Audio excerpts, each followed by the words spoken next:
Hi, I'm Chef Amy Hoagie and I'm here to teach you how to play with food, where I take a classic recipe, change it up a little bit to create a whole new dish. Today I'm playing with a chicken salad and we're making it into a chicken salad sandwich with feta cheese. So I've got some cooked diced chicken here that I boiled on the stove in some water for about 8 to 10 minutes.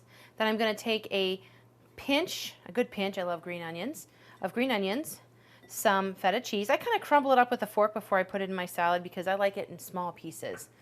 And then I've got some fresh oregano from my garden, and all I'm going to do is tear it up.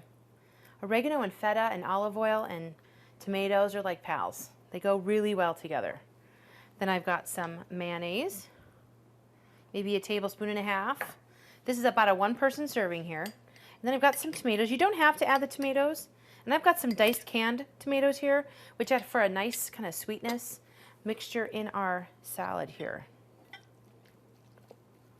So I'm just going to mix this up. Now I've got some bread right here that I baked on my own. It's a nice crusty bread, and I'm going to be making an open face sandwich with some lettuce on top.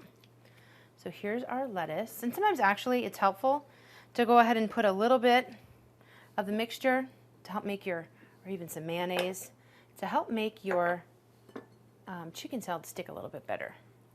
Don't put too much on because we do have some in here, and our lettuce to stick better too. We're going to put some lettuce on there, and then we're going to go ahead and scoop up some chicken salad.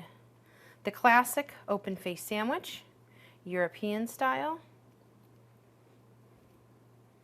You can have 2 pieces of bread with lots of chicken salad on it. Lots of good protein and veggies.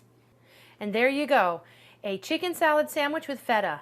Thank you for joining me. I'm Chef Amy Hoagie. For more inspiration on playing with food, you can visit me on my website at chefamy with 2 e's.com.